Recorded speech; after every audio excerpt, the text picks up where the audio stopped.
متحدہ قومی موومنٹ کے بانی الطاف حسین کے حوالے سے عدالت میں جو پٹیشن دائر کی گئی ہے کہ انہیں اسپیچ کرنے کی اجازت دی جائے، تاحال اجازت نہ مل سکی ہے۔ متحدہ قومی موومنٹ کے گمنام کارکنان میدان میں آنا شروع ہو گئے ہیں اور 9-0 اور دیگر جو اطراف ہیں، عائشہ منزل اور جو متحدہ قومی موومنٹ کے کافی پرانے مراکز ہیں، ان پر جو ہے وہ گہما گہمی دیکھنے میں آ رہی ہے۔ متحدہ قومی موومنٹ کے سربراہ جو بانی الطاف حسین ہیں، انہوں نے لندن سے اپنے گمشدہ کارکنان کو میدان میں آنے کے لیے تیار کر لیا ہے اور کمر کس لی ہے۔ متحدہ قومی موومنٹ کے بانی کہتے ہیں کہ اگر انہیں اجازت ملی تو وہ پاکستان بھی جائیں گے۔ یقیناً وہ پاکستان نہیں آئیں گے، پاکستان تو آنے کی اسے ضرورت ہی نہیں پڑے گی، لیکن متحدہ قومی موومنٹ جو لندن کے نام سے مشہور تھی وہ سر چڑھ کر بول رہی ہے۔ متحدہ قومی موومنٹ لندن نے اپنے سوشل میڈیا اکاؤنٹس جو ہے وہ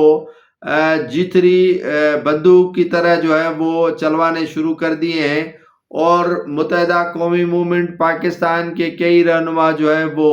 زمین کے اندر چلے گئے ہیں، بنکر بنا دیے ہیں انہوں نے، اور متحدہ قومی موومنٹ کے بانی کی جانب سے جو اعلانات کیے گئے ہیں، یقیناً اس کو کراچی کے اندر فی الحال تو پذیرائی نہیں مل رہی ہے،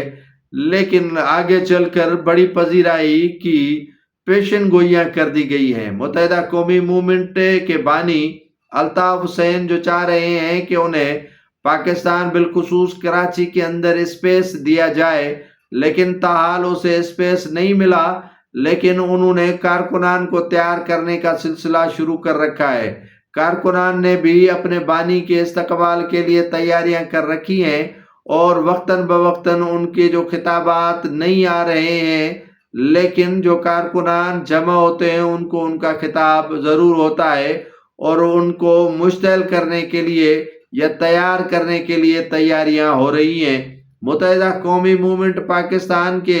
جو موجودہ 3 سے 4 دھڑے بن چکے ہیں، اور ان میں اختلافات بھی شدید ہو چکے ہیں، اور موجودہ جو قیادت ہے ان کو پسند نہیں کیا جا رہا خالد مقبول صدیقی کو، اور ان کی جگہ پر جو ہے وہ مصطفیٰ کمال لینا چاہتے ہیں، اور فاروق ستار بھی جو ہے وہ تیاری کر رہے ہیں، اور وہ بھی کمر بس ہیں کہ میں بھی قیادت کروں متحدہ قومی موومنٹ پاکستان کی۔ 3 سے 4 دھڑے کام اس وقت بھی کر رہے ہیں، لیکن بانی MQM کی جانب سے میدان میں آ جانے کے بعد متحدہ قومی موومنٹ پاکستان اس وقت جو ہے وہ پریشانی میں مبتلا ہو چکی ہے کہ کہیں جو ہے وہ بانی اپنی قیادت سامنے لے کر آئے گا تو پھر ان کا کیا بنے گا۔